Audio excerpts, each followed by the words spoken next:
చేపల రాము కష్టపడి వ్యాపారం చేసి సంపాదించాడా? ఏసిపేపే పైనుంచి వరాలు కురిపించిన మనం ఈ రోజున మీ అందరి మధ్య ఉన్నాను. ఇంకోసారి జ్ఞాపం చేస్తున్నా. దేవుడు నా దగ్గర ఒకటి ఉంది.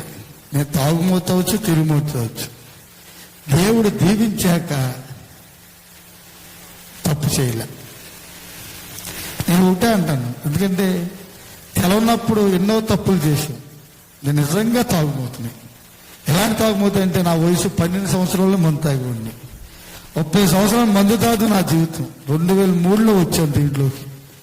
నేను రాలా, పడిపోతున్న దేవుడు నన్ను పట్టుకుని యేసయ్య మంచి మార్గం నడిపించాడు. ఎన్నో సభల్లో చెప్పాను నేను. కొంతమంది అనుకోవచ్చు చేపల రాము ఏంటి కాపుల్లో పుట్టాడు. నిజంగా నేను చెప్తున్నా, ఇది మతం అనుకుంటారు చాలా సభలు. ఇది మతం కాదు, ఇది మంచి మార్గం. మన పిల్లోడు ఎప్పుడైనా పడిపోతుంటే ముళ్ళున్నాయి, అవి గుచ్చుకుంటానికి గమ్ముని మంచి రోడ్డుకి ఇలా తీసుకొస్తాము.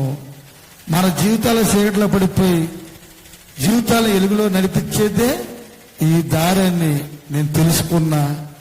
సత్యమైన దేవుడిని తెలుసుకుని దీంట్లో ప్రయాణం చేశా. నేను బాగున్నా, నా కుటుంబం బాగుంది, నా చుట్టాలు బాగున్నారు, నా ఇంటి పక్కలు బాగున్నారు. ఎంతో మంది లేని వాళ్ళకి దేవుడు ద్వారా నన్ను నిలబెట్టినందుకు అసలు ఎంతో గొప్ప జీవితం ఉంది. అంతేగాని దీంట్లో వచ్చాక నేను పడిపోలే. కానీ కొంతమంది ఇది మతం అంటారు, కానీ మతం మంచి మార్గం. ఎందుకంటే యేసుప్రభు మనం మంచి మార్గం నడిపిస్తాకి ఒక తండ్రిలాగా, ఓ బెదర్లాగా, ఒక గురువులాగా ఉన్నాడు తప్ప మన చెరుపుతా కాదు. ఎందుకు వచ్చారు? నేను ఎందుకు వచ్చాను? యేసుప్రభు సభ అంటే దేవుడి సంధి. అక్కడ యేసయ్య ఉన్నాడు.